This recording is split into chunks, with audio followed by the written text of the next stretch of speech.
Saúde em Dia. Oferecimento Santa Casa e Plask, trabalhando incansavelmente pela sua saúde. 9h51, doutora Alice Amaral, nutróloga. Bom dia, doutora Alice. Bom dia, Ricardo. Bom dia, ouvintes da Rádio CBN. É sempre muito bom estar aqui falando com vocês. Da mesma forma, e o tema desta quarta-feira é enxaqueca, não é? Exatamente. A gente já falou em programas anteriores que pacientes com Covid podem apresentar danos cerebrais, né? Então a gente tem as complicações neurológicas agudas, seria a perda do olfato, do paladar, uma fraqueza muscular facial, dificuldade de ficar em pé ou caminhar, delírio, convulsões, até AVC. E as complicações a longo prazo, como insônia, depressão, toque, diminuição da memória, o envelhecimento acelerado do cérebro, Parkinson e até Alzheimer.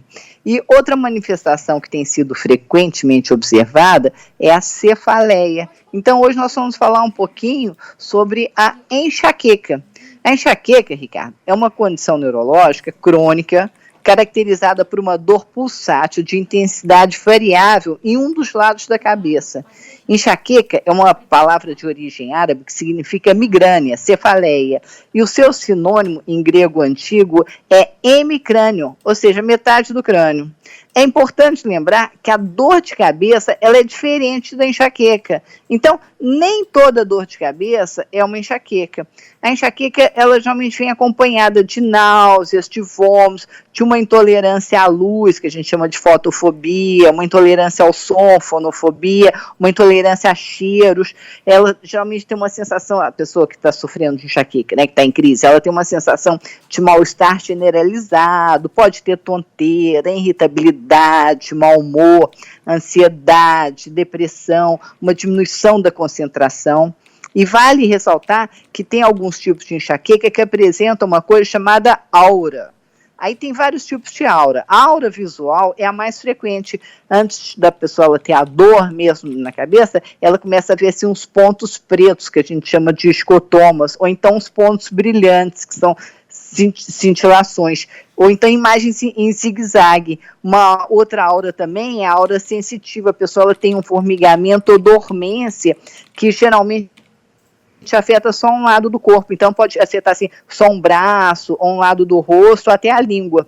E o terceiro tipo de aura é o da fala. A pessoa ela tem dificuldade em pronunciar algumas palavras, que a gente chama isso de disartria.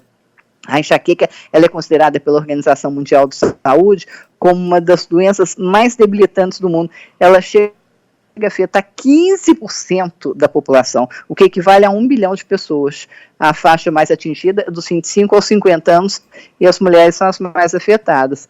E causa um impacto social, econômico, emocional muito grande. Tem uma pesquisa que foi realizada pela Aliança Europeia para Enxaqueca e Cefaleia que mostrou que as pessoas que sofrem com enxaqueca podem apresentar redução da produtividade e um aumento do número de faltas, chegando a perder cerca de 1 semana por mês em decorrência do problema.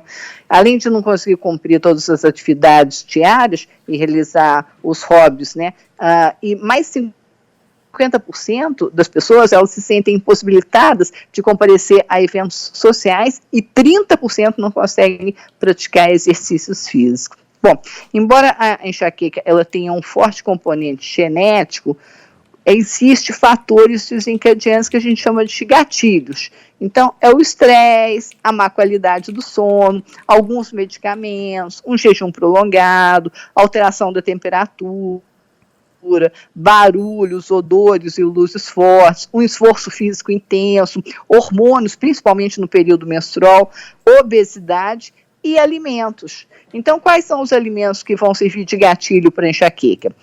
Queijo amarelo envelhecido, as carnes processadas, como presunto, salame, salsicha, mortadela, eles têm uma coisa chamada nitrato, e isso vai ser gatilho. Os adoçantes, principalmente o aspartame, a cafeína, que está no café, chá preto, mate, refrigerantes do grupo Colo, bebidas energéticas, o álcool, principalmente o vinho tinto, os realçadores de sabor, tem o glutamato monossódico, que está presente na comida chinesa, nos temperos prontos, nos cubos de carne, enfim.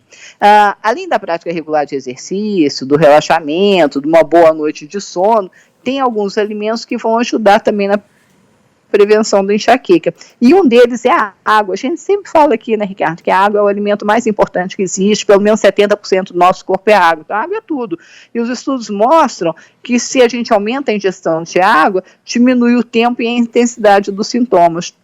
Alimentos também como gengibre, que tem propriedades analgésicas e anti-inflamatórias, sementes como chia, linhaça e peixes gordos como salmão, atum, sardinha, são ricos em ômega 3, ajudam. As oleaginosas, castanhas, amêndoas, são ricas em selênio, os minerais, ajuda a gerenciar o estresse. O manjericão tem uma ação antioxidante, ajuda no alívio dos sintomas. A melissa, que tem uma ação antioxidante e uma ação calmante também. Então, tudo isso vai ajudar. Você vê que a gente fala e acaba caindo sempre na mesma questão, que é da alimentação, né? É o tripé que a gente fala sempre para você ter saúde. É fazer atividade física regular, é ter uma boa noite de sono e cuidar da alimentação. Se a gente consegue fazer isso, a gente elimina pelo menos 90% dos problemas que estão por aí, Ricardo. É cuidar da gente, né, doutora Alice? Muitas vezes a gente se preocupa com tantas coisas e nos esquecemos de cuidar da gente mesmo. Do essencial, né? A gente tem que cuidar do essencial. É o que eu sempre falo, por exemplo, assim, eu tenho carro, até porque eu preciso ter carro.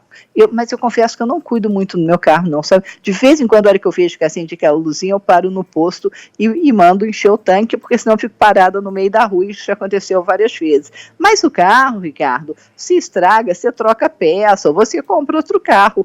Mas com o nosso corpo não dá para você fazer isso, não dá para você esquecer, porque se der pane em algum órgão, você não tem como substituir. Então você começa a ter uma má qualidade de vida. A gente quer viver muito, mas antes de tudo a gente quer viver bem. Não interessa você prolongar a vida se você não der qualidade aos anos a serem vividos. Então a nossa proposta aqui, e a nossa proposta enquanto médico, é passar essas informações para que as pessoas elas possam viver com qualidade, né?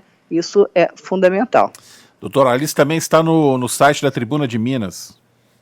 Isso, a gente tem um blog na Tribuna de Minas Online, onde toda semana a gente coloca um artigo sobre esse assunto que a gente aborda aqui na rádio, Ricardo. Obrigado mais uma vez pelas suas orientações, a gente volta a se falar na semana que vem. Boa semana. Eu que agradeço, uma semana de muita paz e muita luz para você, Ricardo, para todos os nossos ouvintes da Rádio CBN. Até quarta-feira, se Deus quiser. Até lá. Doutora Alice Amaral, no Saúde em Dia desta quarta-feira. Saúde em Dia.